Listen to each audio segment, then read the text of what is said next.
ఓం యాస్కాచార్యులు వారు రాసిన నిరుక్తం అనేటటువంటి వేదాంగ గ్రంథంలో ఒక భాగాన్ని మనము సిలబస్ లో ఉన్నది చూసే ప్రయత్నం చేస్తాం. మనకి వేద వేదాంత సారం చదివా, అవునా కదా? వేదాంత సారంలో మొట్టమొదటి దగ్గర అధికారి అని ఒక పేరుంది. ఈ అధికారి దగ్గర ఏం చెప్పారు? వేదాంత సారంలో అధికారి దగ్గర ఏం చెప్పారు? విధివత్ అని మొదలు పెట్టారు అధికారి సార్. చెప్తా. అధికారి విధివత్ విధివత్ వేద వేదాంగ వేదాంగత్వేన ఆపాతతో అధిగతాం అఖిల వేదాతో అని ఒక వాక్యం మీకు కనపడుతుంది. అంటే వేదమును కేవలము వేదం మాత్రం చదువుకుంటే దాని సమగ్రత రాదు. మరేం చదువుకోవాలయ్యా అంటే వేదాంగాలు కూడా చదువుకోవాలి. ఆ వేదాంగాలు ఏమిటి అంటే శిక్ష, వ్యాకరణం, ఛందః, నిరుక్తం, జ్యోతిషం తథా కల్పశ్చేతి షడంగాని వేదస్యాహుర్మనీషిణః అని మనకి వేదము యొక్క ఆ అంగాలు, ఆరంగాలు, షడంగాల గురించి వివరణ చెప్పబడింది. వీటి మళ్ళీ ఇప్పుడు మనకి వేదం ఉందనుకోండి, లేదా అష్టాదశ పురాణాలు ఉన్నాయి అనుకోండి. కాసేపు మనకి ఋషులు ఏం చేశారంటే వీటిని, ఈ పురాణాలు అంటే పురాణ పురుషుడు అంటే పరమాత్మ విష్ణుమూర్తి. విష్ణుమూర్తి కళ్ళు ఈ పురాణము, చెవులు ఈ పురాణము, ముక్కు ఈ పురాణము, ఇట్లా ఆ పురాణాలని అంగములతో అన్వయించి చెప్పారు. కానీ కారణాలు ఉన్నాయి. మన ఆ పురాణాలు చదవట్లేదు కానీ దాని జోలికి పోతుంది. అయితే ఇక్కడ ఏం చెప్పారు అంటే ఛందఃపాదౌతు వేదస్య. మొట్టమొదటిది ఛందస్సు. ఇప్పుడు ఏమేం చెప్పుకున్నాం? శిక్ష, వ్యాకరణం, ఛందః, నిరుక్తం, జ్యోతిషం తథా కల్పశ్చేతి షడంగాని వేదస్యాహుర్ మనీషిణ అని చెప్పుకున్నాం కదా. ఈ షడంగాల్లో ఛందస్సు ఏమిటయ్యా అంటే పాదస్థానము. ఎందుకు పాదస్థానం పెట్టారు? పాదస్థానం పెట్టడం పర్పస్ ఏమిటి అంటే, మీరు నడవాలంటే ఏం కావాలి? ఒక శరీరము. వేదము నడవాలంటే ఏం కావాలి అంటే కాళ్ళు కావాలి. వేదం ఎట్లా ఉంటుంది, ఎట్లా నడుస్తుంది? ఛందోబద్ధంగా నడుస్తుంది. మంత్రము పంక్తి ఛందస్సు, ఉక్తి ఛందస్సు, అనుష్టుప్ ఛందస్సు, గాయత్రి ఛందస్సు, ఇట్లా 8 రకాల ఛందస్సులు ప్రధానముగా మనకు కనపడతాయి వేదమునందు. ఆ నడక ఆ ఛందస్సులోనే నడుస్తుంది. ఇప్పుడు మందాక్రాంత, ఉత్పలమాలు ఉందనుకోండి, దానికి ఒక వరస పెట్టుకున్నాం మనం. అలాగే మందాక్రాంతి ఉంది, దానికి ఒక వరస ఉంది. ఇట్లా ప్రతి ఛందస్సుకి ఒక లయ, ఒక వరస ఉండటం ద్వారా క్షరములు పోవు. ఇప్పుడు పంక్తి కాసేపు అనుష్ఠుప్ ఛందస్సులో రాశారు అనుకుందాం. మీకు 8 అక్షరాలకు మించి, అంటే 8 + 8 పూర్వార్థంలో 16 అక్షరాలు దాటితే మీకు అక్కడ తేడా కనపడుతుంది, ఆగిపోతుంది. ఏంటి ఇట్లా ఉంది అని. అంటే ఆ నడకకి కావలసినది ఛందస్సు. ఛందఃపాదౌతు వేదస్య. సరే, ఇక మీరేం చేస్తారండి? ఏదైనా పెళ్లి చేసినా అవి చేసినా, మా ఇంట్లో ఇవాళ సత్యనారాయణతో కల్పం వ్రతం అండి అంటాడు. లేదా మా ఇంట్లో ఇవాళ వరలక్ష్మి వ్రతం అండి అంటాడు. అంటే మనం ఆయన అడుగుతాం, అయ్యా కల్పం మీరు తెచ్చుకుంటున్నారా, మేము చూడాలా అని. అంటే కల్పం అంటే ఏంటి? చేసేటి విధానము, ప్రొసీజరల్ ఆస్పెక్ట్. అందుకని దీన్ని కల్పము అన్నారు. దీనికి ఏం చెప్పారు ప్లేసు? హస్తౌ కల్పోధ కథ్యతే. అంచేత చేసేది కాబట్టి, యజ్ఞము, యాగము ఇవన్నీ చేసేవి కాబట్టి ఆ చేస్తకాన్ని హస్తంతో పోల్చారు. అయితే ఏది ఎప్పుడు చేయాలి? ఇప్పుడు ఏది పడితే అది ఎప్పుడు పడితే అప్పుడు చేయడానికి వీల్లేదు. దానికి ఒక దేశ కాల నిర్ణయం జరగాలి. దేశము ఎక్కడ చెయ్యాలి, కాలము ఏ టైములో చెయ్యాలి. అర్ధరాత్రి 1 గంటకు అన్నప్రాసన ముహూర్తం ఎవడు పెట్టడు. ఏమండి? పెడతారా? పెట్టగా పొద్దున పూటే పెడతారు. ఇట్లా ప్రతిదానికి ఒక కాల నిర్ణయం ఉంటుంది. అది మనకి దిక్సూచిలా పనిచేస్తుంది. ఈ కాలము అన్నది దిక్సూచిలా పనిచేస్తుంది కనుక జ్యోతిషాం అయనం చక్షు, జ్యోతిషా అయనం చక్షు, కళ్ళతో పోల్చారు. నిరుక్తం శ్రోత్రం ఉచ్యతే. ఈ నిరుక్తానికి శ్రోత స్థానాన్ని ఇచ్చారు. తర్వాత ముఖం వ్యాకరణం స్మృతం. శిక్ష ఘ్రాణంతు వేదస్య ముఖం వ్యాకరణం స్మృతం. ముఖం అంటే ఇది ముఖమే, ఇది ముఖమే కనుక నోటితో ఉచ్చరించేది. అంటే ఉదాత అనుదాత స్వరితాల, లేకపోతే గనక మహాప్రాణమా అల్ప ప్రాణమా, ఆ ఘోష అఘోష, ఏమిటిది అంటే ఏమిటి అంటే అది ఆభ్యంతర ప్రయత్నాలతో, స్థానాలతో, ఇవన్నిటి కూడా స్థాన ప్రయత్నములతో వచ్చేటటువంటిది శబ్దం బయటికి వస్తుంది. కాబట్టి అది ఏది ఎట్లా చేయాలో నిర్ణయించేది వ్యాకరణము. కాబట్టి వ్యాకరణానికి ముఖస్థానం. శిక్ష ఘ్రాణంతు వేదస్య. ఈ శిక్షలో ఏం చెప్పాడు? అత శిక్షాం వ్యాఖ్యాస్యామః వర్ణస్వర. తర్వాత ఏంటండి? సామ సంధానం మాత్రా బలం. బలం పరీక్షలు అయిపోయినాయి, ఇప్పుడు అడగకూడదు అని మాత్రం అనకండి ప్లీజ్. మాత్రా బలం. మాత్ర బలం. మాకు నిజంగా మాత్రలే బలం అండి. పొద్దున్నే లేస్తున్నో మాత్రం, మధ్యాహ్నం మాత్రం, రాత్రి మాత్రం. తింటే మాత్రం, తినకపోతే మాత్రం. సరే, మాత్ర బలం. తర్వాత సామ సామ సంతాన. సంతాన కదా. ఇట్లా ఇప్పుడు మీరు ఆ వేదం చదువుతున్న వాడు ఏమైనా ఎక్కడైనా ఆలోచిస్తాడా? ఇప్పుడు ఇక్కడ మనం ఏం వేయాలి, ఉదాత్తం వేయాలా, అనుదాత్తం వేయాలా, ఇట్లాంటి ప్రశ్నలు వేయడు. అది చాలా న్యాచురల్ గా జరిగిపోతూ ఉంటుంది. అబ్జర్వేషన్ చేసిన తర్వాత మనం ఊపిరి తీసుకోవటం మీద ఎంత అప్రయత్నంగా చేస్తామో, మనం చేస్తున్నామన్న గమనిక లేకపోయినా నడుస్తూ ఉంటుందో, అలాగే ఈ శిక్షలో చెప్పేటువంటి విషయాలు కూడా మళ్ళీ మళ్ళీ వీడి ప్రాతిశాఖ్యాలు ఉంటాయండి. మళ్ళీ ఒక్కొక్క వేదానికి ఒక్కొక్క ప్రాతిశాఖ్యాలు ఉంటాయి. సరే, అవన్నీ పక్కకు పెడదాం కాసేపు. కనుక ఇలా చెప్పారు. నిరుక్తం శ్రోత్రం ఉచ్యతే. మీకు చెవులు ఎందుకు కావాలి అంటే, ఎవరైనా ఏదైనా అంటే అది అర్థం చేసుకోవాలంటే వాడు అంటున్నది వాడిని కళ్ళతో చూస్తే అర్థం కాదు, చెవులతో వింటేనే అర్థమవుతుంది. ఇక్కడ మనకి ఈ విధంగా నిరుక్తములో చెప్పబడే అంశాలు చెవుకి రిలేట్ అయింది కాబట్టి ఈ విధంగా ఈ ఆరిటిని కూడా ఏం చెప్పారు? తస్మాత్ తస్మాత్ సాంగమధీతైవ బ్రహ్మలోకే మహీయతే. కనుక నాయన వేదమును సవ్యముగా సాంగముగా నీవు గనక నేర్చుకున్నట్లయితేనే నీకు విషయం అర్థమవుతుంది అని చెప్పారు.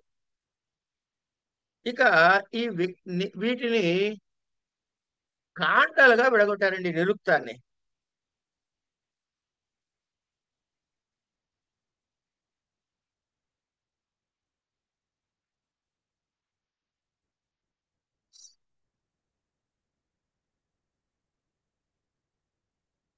ఈ నిరుక్తాన్ని 2 భాగాలు చేయండి. ఫస్ట్ ఒకటి నైఘంటిక కాండ, 2 నిరుక్త కాండ. అంటే వేదమునందు ఏ ఏ కఠినమైన పదములు ఉన్నాయో వాటి అర్థము మనకి అర్థం కావటానికి, అంటే అర్థమును బోధించటం కోసమని ఎక్కడైతే ఈ పదాలన్నిటినీ పద సమామ్నాయం చేసి ఒక చోట పెట్టారో దానిని నిఘంటువు అన్నారు. ఈ నిఘంటువు అయిన తర్వాత దీని వివరణ గ్రంథ భాగాన్ని నిరుక్తం అన్నారు. కనుక నిఘంటువులో పేర్లుంటాయి, నిరుక్తంలో దాన్ని ఎట్లా అర్థం చేసుకోవాలి? ఇది 12 అధ్యాయాల గ్రంథం అని చెప్పి అది దానికి లెక్కలు ఉన్నాయి. నైగంటుక కాండ, తర్వాత ఏమన్నా నిరుక్తము, నైగమ కాండ, ఇంకోటి దైవత కాండ అని ఇంకోటి. ఇట్లా వీటికి పేర్లు ఉన్నాయి. ఇంకా ఈ నిరుక్తం చదువుకునేటప్పుడు రకరకాల వాళ్ళు పెద్దవాళ్ళు ఏ ప్రధానమైన గ్రంథానికైనా సరే ఉండేది ఏమిటయ్యా అంటే అనేక వ్యాఖ్యలు ఉంటాయి. ఈ వ్యాఖ్యలన్నీ మనం కలిపి చదువుకోవటం అనేది ఇప్పుడు కాదు. కనుక యథామతి యథాశక్తి, ఇప్పుడు 1-on-1 అంటామే మనం మామూలుగా. ఈ 1-on-1 లోనో లేకపోతే కొంతమంది హోమోజీనియస్ గ్రూప్ తో ఒక గురువు దగ్గర అధ్యయనం చేస్తూ ఉంటే వాళ్ళకి పాఠం చెప్పే పద్ధతి వేరు. రెండు, ఇందులో ఇంత ఉండొచ్చు కాక మీకు అవసరం ఇంతే అయితే ఇంతే చెప్పుకోవాలి, ఇంత చెప్పకూడదు. ఇక్కడ రెండు. మూడోది, అందరికీ అన్ని రుచించాలన్న రూల్ లేదు. కనుక మనం ఇవన్నీ ఉన్నాయి. ఇందులో దీని ఆవశ్యకత ఇది, దీనిలో ముఖ్యత్వమైనది ఇది అని మేము ఏదైతే చెప్పుకుంటామో దాని ఆధారంగా దాని మీద రుచి కలిగిన వాళ్ళు ఇంకొంచెం లోతుగా పరిశీలించుకోవచ్చు. పరీక్షలు అయిన తర్వాత, పరీక్షల ముందు కాదు. పరీక్షలకి మీరు లోతుగా రాసేవాడు ఏదో రాశాడు మనం చెప్పింది కాక అని చెప్పి కొట్టు పారేసే లక్షణాలు నాకు తెలుసు. జోక్ కాదమ్మా, సీరియస్ గా చెబుతున్నా. వాడు నేను టెక్స్ట్ బుక్ లో ఇచ్చింది రాయలేదని చెప్పి కొట్టేసిన సందర్భాలు నాకు తెలుసు. కనుక ఎంతవరకు మనకు అవసరమో అంతే చదువుకుంటాం. ఇక ప్రథమ పాదం, ఇప్పుడు మీకు మొదటి అధ్యాయము అన్నాం. ఈ మొదటి అధ్యాయం మళ్ళీ 6 భాగాలుగా విడగొట్టారు. స్ట్రక్చర్ చెబుతున్నాం మీకు.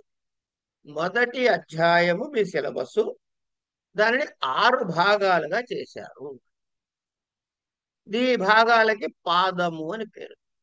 కనుక ప్రథమ పాదంలో ఏం చెప్పారు అంటే నిర్వచనం చెప్పారు. తర్వాత మనం మాట్లాడాలంటే ఏం కావాలండి? పదాలు కావాలి. ఈ పదాలు ఎన్ని రకాలు అంటే 4 రకాలుగా విడగొట్టాడండి యాస్కుడు. నామ, ఆఖ్యాత, ఉపసర్గ, నిపాత అని 4. తర్వాత ఒక పదానికి మనం దేనికి చెప్పుకున్నాము? ఒక మనిషికి చెప్పుకున్నాం. మనిషికి ఏదైతే చెప్పుకున్నామో అవి పదాలకు కూడా అన్వయిస్తాయి. షడ్భావ వికారాలు. అస్థి, జాయతే, వర్ధతే, విపరిణమతే, అపక్షీయతే, మ్రియతే, లేకపోతే నశ్యతి. ఇట్లా ఇక్కడ దాకా అయిపోయింది. అంటే నామము అంటే గనక నౌన్స్ అనండి, ఆఖ్యాతలు అంటే వెర్బ్స్ అనండి. అయిపోయింది అక్కడికి 2 స్ట్రక్చర్స్. ఉపసర్గ అంటే ఏమిటి అంటే ఈ ఉపసర్గ అను ఏదంటే ఉంది కదా, మనకి లిస్ట్ ఉంది కదా, ప్రాపర, అపరాసం, నిర్దోష వగేరా వగేరా వచ్చింది కదా 22. అవన్నీ ఇప్పుడు ఇవేం చేస్తాయి ఈ ఉపసర్గలు అంటే ఆ పదానికి ఒక ధాతువుకి కలిస్తే, ధాతుకే కలవాలా నామవాచకంలో కలవచ్చా అమ్మా? పంచాంగం భాగ్యలక్ష్మి.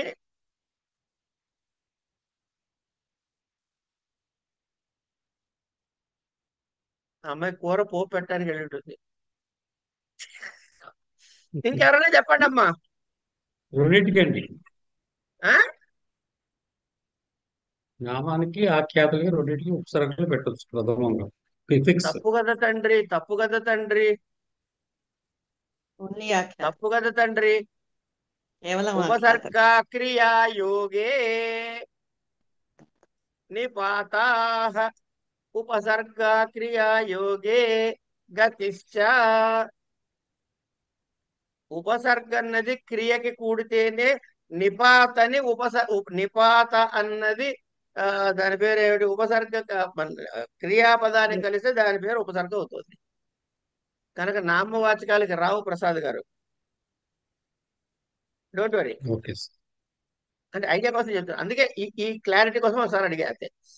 ఇప్పుడు ఈ ఉపసర్గలు అనేది ఇండిపెండెంట్ గా మీనింగ్ ఉందా లేదా? దీంతో కలిపితే దానికి ఉపసర్గ అని పేరు పెట్టాము, బానే ఉంది. ఈ అణు ఉంది. అణు అన్నదానికి ఇండిపెండెంట్ మీనింగ్ ఉందా లేదా? లేదు. ఒక ప్రశ్న, మీరు సమాధానం చెప్పదు ఇప్పుడు, ఇంకా మనం చెప్పుకోలే, రేపు చెప్పుకుంటాం అది.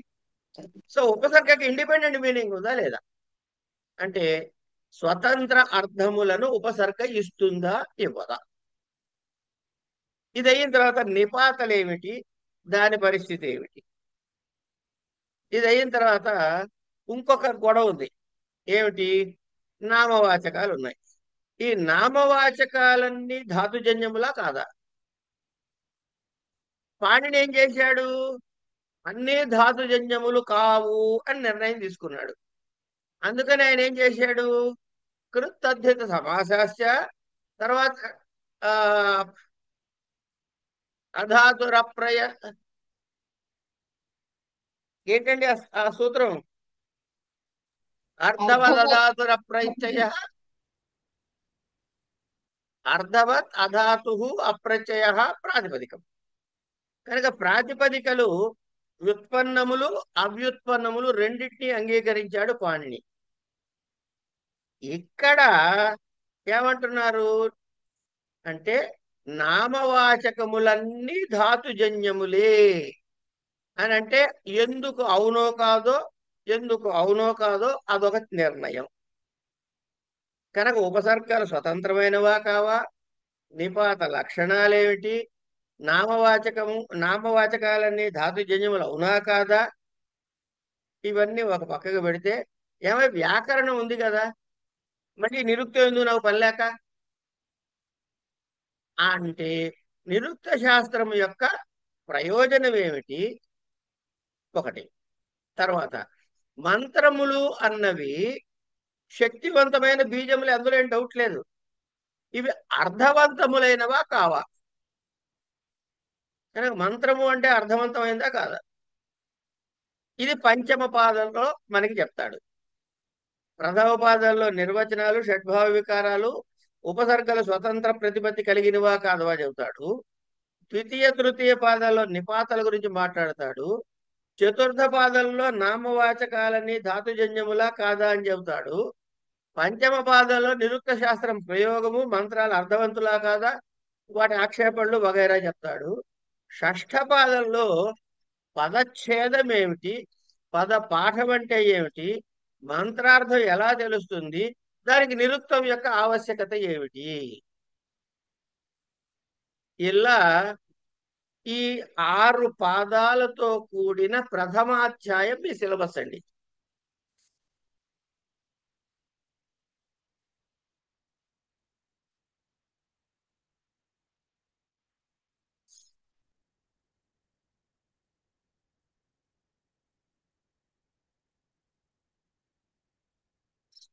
ఇదిగోండి, ఇది ఒక్కసారి చూసేయండి, మీకు మొత్తం అర్థమైపోతుంది. నేనేమన్నా చెప్పదలుచుకుంటే, నేనేమన్నా చెప్పుంటే నిజంగా. నిరుక్తం. ముందు నిఘంటు నిర్వచనాన్ని తెలుసుకుంటాం. ఎవరిచ్చారు నిర్వచనము అంటే ఔపమన్యాచార్యుడు ఇచ్చాడు. ఏమనిచ్చాడు? పదములు 4 రకాలు: నామములు, ఆఖ్యాతములు, ఉపసర్గలు, నిపాతలు. తర్వాత తెలుసుకోవాల్సిన మేజర్, ఈ ఎల్లో కలర్ అన్ని మేజర్ హెడ్డింగ్స్ అండి. ఓకే. నామవాచకములు ఇవి ధాతుజన్యములు అవునా కాదా అంటే 7 రకాల ఆక్షేపణలు చెప్పాడు గర్గాచార్యుల వారు. 7టికి 7 సమాధానం చెప్పాడు శాకటాయనుడు.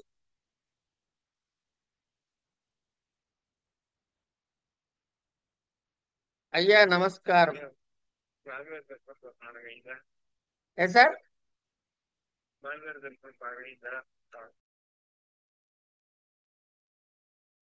మధ్యలో ఎవరో ఫోన్ మాట్లాడితే అది కట్టు, కానీ ఎక్కడున్నో మర్చిపోతాం కాబట్టి మళ్ళీ చెబుతా.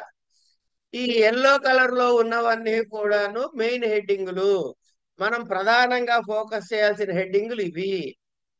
కనుక ధాతుజన్యములా కాదా అని వాళ్ళిద్దరు చెప్పారు నామవాచకాలకి. తర్వాత భావవాచకాలు. భావవాచకాల పరిస్థితి ఏడు. భావవాచకాలు అంటే ఏమిటి? ఆఖ్యాతాలు అన్నమాట. నామ ఆఖ్యాతాలు అయినాయి. ఇప్పుడు ఒక గొడవ వచ్చింది ఇక్కడ. ఏమని? శబ్దము అన్నది నిత్యమా అనిత్యమా? శబ్దము అన్నది ఇప్పుడు నేను కా అన్నాను, కకారం అంటుండగానే గాల్లో కలిసిపోయింది, ఆ అనంగానే గాల్లో కలిసిపోయింది. కలవట్లేదా? కలిసిపోయిందిగా. నేను అన్న కకారం నాకు కనబడుతోందా? నా దగ్గరికి మళ్ళీ వస్తుందా? రాదుగా. కనుక శబ్దము నిత్యము కాదు అని ఆక్షేపణ చేస్తే, శబ్దం నిత్యత్వం కాకపోవడం ఏంటనైనా నిత్యమే అని సమాధానాలు చెప్పారు. కనుక శబ్ద నిత్యత్వం ఇది ఒక చాలా ఇంపార్టెంట్ పాయింట్ అండి. మనం చదువుకునే మళ్ళీ చూద్దాము. కానీ శబ్ద నిత్యత్వము అనేది చాలా ముఖ్యమైన అంశము. ఇది అయిన తర్వాత మనం చేసే కర్మలలో అంటే పనులలో, వైదిక కర్మలలో వేద మంత్రాల ఆవశ్యకత ఏమిటి? మంత్రములు అర్థవంతములు అవునా కాదా? క్షమ్యత. మంత్రములు అర్థవంతములు అవునని కాదని మళ్ళీ దీనికి మళ్ళీ ఆక్షేపణలు, సమాధానాలు. తర్వాత ఈ భావాలు అన్నారు కదా, భావ వికారాలు ఏమిటి అంటే వార్ష్ణాయని అనే మహర్షి ప్రతిపాదించిన జాయతే అస్థి విపరిణమతే వర్ధతే అపక్షీయతే వినశ్యతి అనేటటువంటి ఈ ఆరిటి గురించి మాట్లాడతాడు. ఇది శబ్దానికి అన్వయించి చెబుతాడు. ఇప్పుడు మళ్ళీ ఉన్నది ఏంటి? ఇందాక ఉపసర్గలు. ఉపసర్గలు స్వతంత్రములా కాదా? ఉపసర్గ దానికి ఇండిపెండెంట్ మీనింగ్ ఉందా లేదా? అవి కేవలము ద్యోతకములేనా అంటే అవి స్వతంత్ర అర్థములు లేవు, కేవలము భాషిస్తాయి, ద్యోతకమవుతాయి అని శాకటాయనుడు అంటే, ఇట్టట కాదయ్యా, ఉపసర్గలకి స్వతంత్ర అర్థాలు ఉన్నాయి, లేకపోవడం ఏంటి, శుభ్రంగా ఉన్నాయి, అవి వాచకములే అనేటటువంటిది గర్గాచార్య వారు చెప్పారు. ఇక్కడికి ఉపసర్గలైన తర్వాత నిపాత లక్షణాలు. ఇక్కడికి అయిన తర్వాత పదచ్ఛేదం ఏమిటి, పద పాఠం ఏమిటి, మంత్రార్థము తెలియటానికి నిరుక్తము యొక్క ఆవశ్యకత ఏమిటి అనేటటువంటి అంశాల్ని మళ్ళీ చూడాలి. ఈ విధంగా ఈ నిరుక్తం యొక్క స్ట్రక్చరు మనకి ఉంది.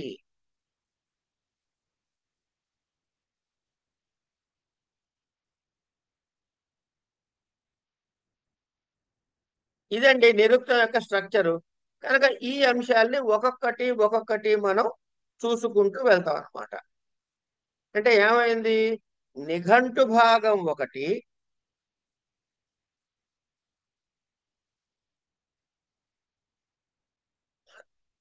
ఈ నైఘంటుక కాండ ఏమైంది? 1 నుంచి 3 అధ్యాయాలు, నిరుక్తం ఏమన్నా 4, 5, 6 అధ్యాయాలు, దైవత కాండ ఏమన్నా 7 నుంచి 12 అధ్యాయాలు ఇలా ఉన్నాయి. అయితే ఎవరు అధికారి శాస్త్రం చదవటానికి, ఇందులో ఉన్న విషయం ఏమిటి, ఈ విషయానికి చదువుకునే గ్రంథానికి సంబంధం ఏమిటి, ఇది చదివితే వచ్చే ప్రయోజనం ఏమిటి ఇత్యాది కూడా మనం జాగ్రత్తగా చదువుకోవాలి. అంచేత మొట్టమొదటి ఏం చేస్తాడు అంటే నిరుక్తానికి నిర్వచనం ఇస్తాడు. నిర్వచనం అంటే ఏమిటి? దాని యొక్క అర్థం మనకి తెలియజేయటం. అంటే ఒక దానిని ఆ పేరు ఎందుకు కలిగినదో, ఎదురు చేత మన ఇష్టం వచ్చిన పెట్టుకోవచ్చు, డెత్తహ డవిత్తహ అని మన ఇష్టం వచ్చిన పెట్టుకోవచ్చు. కానీ వచ్చిన వస్తువుకు ఆ పేరు ఎందుకు వచ్చింది అంటే అది దాని యొక్క ఫంక్షన్ బట్టి వచ్చిందా? ఇప్పుడు శరీరం అన్నారు, దేహం అన్నారు, రెండు ఒకటేనా అంటే శరీరం అంటే శీర్యతే ఇది శరీరం, ముసలితరం వస్తుంది కాబట్టి శరీరం అన్నారు. దహ్యతే ఇది దేహం అన్నారు, దహించబడుతుంది కాబట్టి దేహం అన్నారు. అంటే ఇట్లా మరి రెండు ఒకటి కాదు. అప్పుడు సందర్భాన్ని బట్టి వాడాలిగా. కనుక ఆ పదానికి అర్థం ఎందుకు వచ్చింది అంటే ఒక శబ్దాలు ఎన్ని రకాలు అని ఒక ప్రశ్న వేసుకున్నారు. శబ్దములు ఎన్ని రకాలు అని అంటే శబ్దములు 3 రకములు అని నిర్ణయం చేశారు. శబ్దములు 3 రకములు ఏమిటవి? ఒకటి యౌగిక శబ్దములు. ఏమండి, యౌగిక శబ్దము అంటే అది చేసేటటువంటి ఒక అంశాన్ని బట్టి,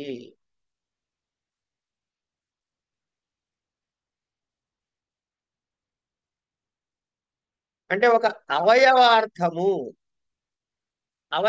ఏదైతే ఇవన్నీ కలిపి ఉంటే ఒక 10 పనులు చేస్తాం అనుకోండి. మన మనిషి స్త్రీ, తన్వి, లతాంగి, ఓ 10 పేర్లు చెప్పాం. ఎందుకే పేర్లు పెట్టారయ్యా అంటే ఇగో ఫలానా లక్షణం ఉంది కాబట్టి. అంటే ఈ అవయవకి ఇన్ని అవయవాలు ఉన్నాయి, ఈ అవయవార్థానికి సంబంధం కలిగేలాగా అర్థమును ఇచ్చే విధంగా ఉండే శబ్దాలు, వీటిని యౌగిక శబ్దములు అంటారు. మనం వంట వండాలనుకోండి, వంట వండాలంటే దాన్ని ఏమంటారు? పచన క్రియ అంటారు. అది ఏ ధాతువు నుంచి వచ్చింది? పచ్ అనే ధాతువు నుంచి వచ్చింది. మరి వండేవాడిని ఏమనాలయ్యా అంటే దానికి ఒక నుడి ప్రత్యయం చేస్తే ఈ దీనిలో ఉండే ఊ పోయి ఊ మిగులుతుంది. యువోర్ అనాకో అనే సూత్రం చేత వాటి స్థానంలో అక అనే ఆదేశం వస్తుంది. కనుక పాచ ప్లస్ అక కలిపి మొత్తం వివరాన్ని కలుపుకుంటే పాచక అనే రూపం సిద్ధిస్తుంది. అంచేత అది ఏమైంది? ఈ పచన క్రియతో సంబంధం ఉన్నవాడు పాచకుడయ్యాడు. ఇది యౌగికము, యౌగికార్థము అన్నారు. ఇప్పుడు నీళ్లున్నాయి, బాగా మురికి పట్టు ఉన్నాయి, పాకుడు ఉంది, పురుగులు ఉన్నాయి. ఏమండి, అట్లాగే పద్మాలు కూడా ఉన్నాయి. ఈ బురదలో పుట్టినవి ఏమేమిటి? నాచు, అదేదో ఉద్భజములు అంటారు కదా, వాటిలో ఉన్నటువంటి నీళ్లలో పుట్టినటువంటి పురుగులు, క్రిమికీటకాలు, కమలపు. కానీ అంచేత వీటన్నిటికీ ఏ పేరు వస్తుంది? పంకజం అనొచ్చు. పంకజంలో పుట్టింది కాబట్టి పంకజం అనొచ్చు. కానీ ఈ వీటన్నిటికీ కాకుండా కేవలం ఆ పుష్పానికి మాత్రమే పంకజం అనేది రూఢి చేసుకున్నాం మనం అర్థం. కానీ ఆ పేరు దానికి సరిపోతుంది. ఎట్లా? అది పంకమునందు పుట్టినది కాబట్టి పంకజ అన్నారుగా. కనుక అది యౌగికమా అంటే అది యౌగికమే. కానీ మిగతా యౌగికముగా మిగతా వాటికి అనుభవించడానికి వీలు లేకుండా తప్పించి దీన్ని ఒక్కదాన్నే రూఢి చేశాం కాబట్టి 2 కాంబినేషన్ ప్యాక్ లో యోగ రూఢం శబ్దము అన్నారు. అంటే అవయవార్థము సంబంధం ఉండి లోక ప్రసిద్ధి. రూఢి అంటే లోక ప్రసిద్ధమైన, దీన్ని పంకజము అని ఉదాహరణ చెప్తున్నారు. యౌగికమైంది, యోగ రూఢమైంది. ఈ యోగాన్ని తీసేస్తే రూఢం మిగులుతుంది. కనుక రూఢములు అనేది 3వ వెరైటీ. అదేమిటంటే దీనికి అవయవాల అర్థంతో సంబంధం ఉండదు, కానీ లోక ప్రసిద్ధంగా వ్యవహరించబడుతుంది. దీనికి ఇచ్చిన ఉదాహరణ పేరు పర్వ. పర్వ అంటే కణుపండి, కణుపులు. చెరుగడు కణుపులు ఉంటాయి కదా, అట్లా. కనుక యౌగిక శబ్దములు, యోగ రూఢ శబ్దములు, ఇవి 2 కూడా వ్యాకరణ రీత్యా సాధిస్తాం. ఇప్పుడు పాచక ఎట్లా పుట్టింది? పచ్చ అనే ధాతువుని తీసుకున్నాము, నుళ్ళు అనే ప్రత్యయం చేర్చాము, చెప్పుకున్నాగా. ఇవన్నీ వ్యాకరణ ద్వారా సాధించే అవకాశం ఉంది. కానీ రూఢ శబ్దాలున్నాయే, వీటికి మాత్రం నిర్వచనం నిరుక్తం ద్వారానే సాధ్యము. పైగా వ్యాకరణానికి నిరుక్తానికి ఉన్నటువంటి ప్రధానమైన భేదం ఏంటంటే వ్యాకరణము కేవలముగా శబ్దము యొక్క సాధుత్వమా అసాధుత్వమా నిర్ణయం చేస్తుంది. ఏమండి, భవానీ శబ్దం ఉంది, శివాని శబ్దం తప్పు. ఎందుకు? దానికి ఒక సూత్రం ఉంది వ్యాకరణంలో.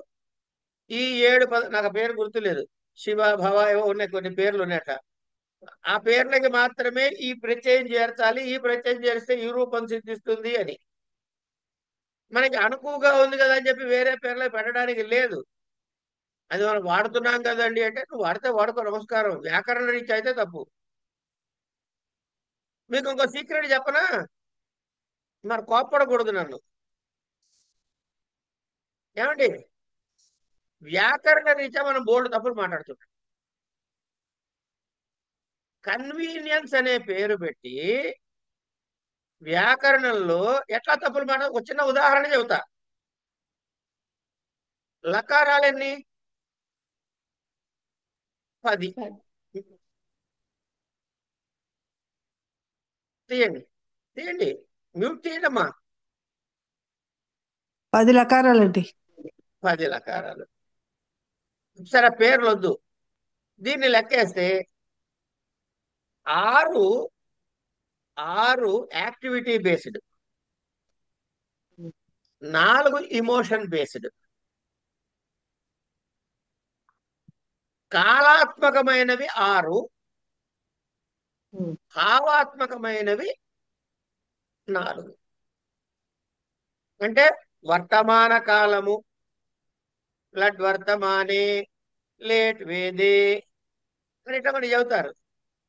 ఏమండి, కనుక భూతకాలానికి ఎన్నున్నాయి అంటే 3 ఉన్నాయి. భూతకాలానికి 3 ఉన్నాయి. ఏమిటది? అద్యతన భూత, అనద్యతన భూత, పరోక్ష భూత అని.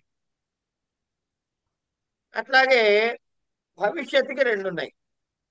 అద్యతన భవిష్యత్తు, అనద్యతన భవిష్యత్తు. 2 + 3 5 ప్లస్ వర్తమానం 1 6 కాలానికి. మిగతా వదిలేడు కాసేపు. మనకి ఇప్పుడు ఏం చేశారు? ఆర్జీ భండార్కర్ గారు అనే మహానుభావుడు ఈ 10 లకారాలు ఎవడు నేర్చుకుంటాడు, వాడి కష్టం అవుతుంది కనుక ఈ 5 లకారాలు నేర్చుకోండి అని 5 కత్తిరించి అవతల పారేశాడు. ఏమేం కత్తిరించాడు అంటే, మనం చెప్పుకుని 6 భూతకాలానికి 1, భవిష్యత్ కాలానికి 1 చెప్పాడు.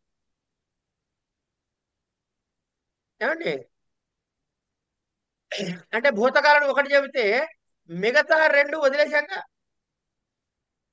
మరి ఆ మిగతా 2 ప్రయోగించాల్సిన సందర్భంలో కూడా ఈ 1 ప్రయోగిస్తున్నాగా. భవిష్యత్తులో 1 కట్టేశాడు. ఏమండి, కనుక ఆ కాలంలో ప్రయోగించాల్సిన శబ్దాన్ని వేరే కాలంలో ప్రయోగిస్తున్నాగా. మరి అది వ్యాకరణ రీత్యా కరెక్ట్ అవుతుందా? కానీ వాడుతున్నావా లేదా? పెద్ద వాళ్ళు వాడుతున్నారు, పండితులు వాడుతున్నారు. వాళ్ళని తప్పు పట్టట్లేదమ్మా. దయచేసి నన్ను అట్లా వీడేంటి అందరూ తప్పులు ఎదుగుతున్నాడు అనుకోకండి. అది కాదు నేను చెప్పదలుచుకున్న తాత్పర్యం. వ్యాకరణం సాధు శబ్దమా అసాధు శబ్దమా చెబుతుంది, అది చెప్పడం తాత్పర్యం. ఇప్పుడు సాయంత్రం అంటాం, అది పరమ తప్పు. ఏమంటే వ్యాస పూర్ణిమ అనాలి. పౌర్ణమి కాదు, పౌర్ణమాసి అని పూర్తిగా అనాలి. ఇవన్నీ కట్ చేసేసాం మనం. అంటే కొన్ని శబ్దాలు మనకి అలవాటులో పడిపోయి అనూచానంగా వాడేస్తున్నాం. ఎవడు దాన్ని పట్టించుకోవట్లేదు, అది వేరే విషయం కాక. సరే, అది పక్కకు పెట్టండి. కనుక యౌగికములు, యోగరూఢములు, రూఢములు అని 3 రకాలుగా చెప్పారు. కనుక ఈ నిరుక్తానికి మెయిన్ డాక్యుమెంట్ ఏమిట్రా నాయన అంటే నిఘంటువు. ఈ నిఘంటువు యొక్క భాష్యమే నిరుక్తము. ఇంట్రడక్టరీ చాప్టర్ లాంటిది మనం చదువుకోబోయే ప్రథమాధ్యాయము. ఏమండి, ఈ నిరుక్తములో జరిగే ప్రధానమైన లాభం ఏంటంటే, 1 పదాలకి నిర్వచనం ఇవ్వటం. అంతేకాదండి, అనేకమైన మంత్రాలకి భాష్యాన్ని అందించి వేద మంత్ర అర్థాన్ని గ్రహించడానికి పద్ధతిని మనకి విశదీకరించి నేర్పిస్తుంది. మొదటి సూత్రం చూడండి, మొదటి పదం చూడండి, సమామ్నాయః సమామ్నాతః సవ్యాఖ్యాతవ్యః అన్నారు. సమామ్నాయః అన్ని ఏర్చి కూర్చి పెట్టాం. ఏమిటది? గోశబ్దం నుంచి దేవపత్ని శబ్దం వరకు కలిగినటువంటి వైదిక శబ్ద సముదాయాన్ని సమ్యగాన ఆయనమితే సమామ్నాయ అంటే బాగా అభ్యసించబడేది, చక్కగా పోగేసి పెట్టినటువంటిది. దీనికి నిఘంటువు అని పేరు పెట్టారు.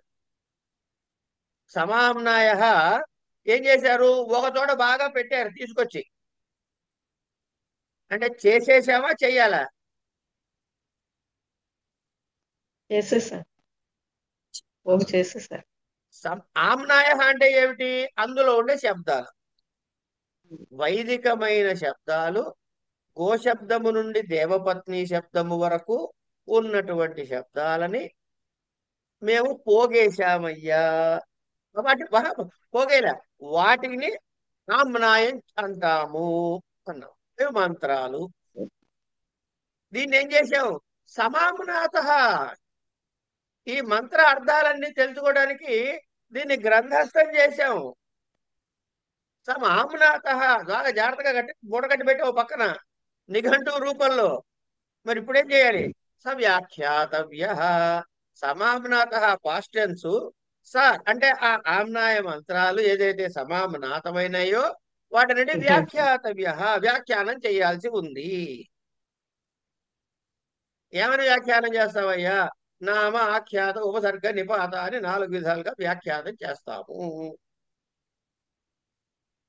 బాగానే ఉందండి. నిరుక్తల వ్యాఖ్యానం చేస్తే బాగానే ఉంది. ఇంతకీ నిఘంటు అని ఎందుకు పేరు పెట్టావు దానికి? అది తెచ్చి పోగేసిన దానికి అనో ప్రశ్న. అంటే నిఘంటువు అనే పేరు పెట్టవలసిన ఆవశ్యకతని చెప్తున్నాడు. అంచేత నిఘంటువు యొక్క వ్యుత్పత్తి ఏమిటి? నిఘంటు అనగానే మీకు ఏ ధాతు అయినా వినపడుతుందా? వినపడట్లే. కానీ ఈయన ఏమన్నాడు? అన్ని ధాతుజన్యాలని చెప్పి కూర్చున్నాడుగా. మరి అవి ధాతుజన్యాలైతే మరి ఇక్కడ నిఘంటువులు అనే శబ్దంలో మనకి ధాతువు కనబడకపోతే ఈ కేబాత్. అందుకని ముందు అసలు ఆ నిఘంటు శబ్దం ఎలా వ్యుత్పన్నమైంది అనే విషయాన్ని తెలుసుకోవాలి. అక్కడి నుంచి ప్రారంభం చేసి వీటి వృత్తులు అంట. శబ్దానికి వృత్తులు ఏమిటది? అది వినంగానే దీన్ని ప్రత్యక్ష వృత్తి అంటారు. పచతి అనగా వండుతున్నాడు. విక్లిప్తి వ్యాపార పచనం అని చెప్పుకున్నాం కాబట్టి ఆ పచతి అనే ధాతు ప్రత్యక్షంగా అర్థమైపోతుంది. కొన్ని దానికి తగిలిస్తే గాని అర్థం కాదు. దీన్ని పరోక్ష వృత్తి అంటారు. అట్లా కాదు, అదేదో అంటారే తోచి తోచి తోడతోనమ్మ తోడికోడలు పుట్టింటికి వెళ్ళిందని సామెత తెలుగులో. అంటే మోస్ట్ అన్కరెక్టెడ్ దగ్గరికి వెళ్ళి రిలేషన్ తెచ్చుకోవడం అన్నమాట. అట్లా అతి పరోక్ష వృత్తులు అని 3వ రకం.